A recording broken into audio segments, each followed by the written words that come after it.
sa tho mùi của ya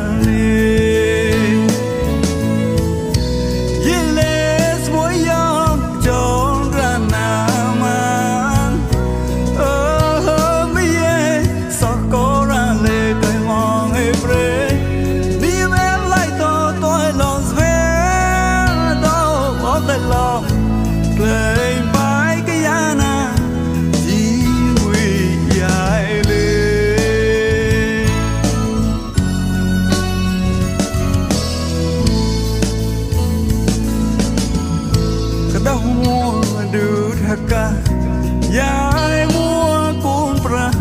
một mà nghe liếp trong lôi họ vui ya vì là bao vui ít thong bụi nó nhóm cái nhí small trong đeo bao cung nèm và tàu mua để nhát món hoa bay cà ba nhóm cái tàu mua Yai buồn tana yai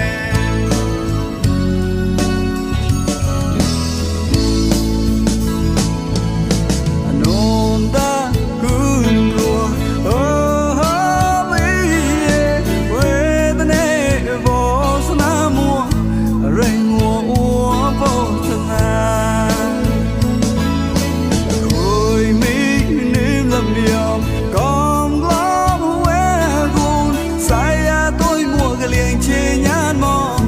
Nhan mong đua một ta con đây bên đây bon nề ta lê con đây bên đây chỉ vì lo làm gió mò sưởi ra quý nhà ai mua đua lắm sao cũng chạy đau nằm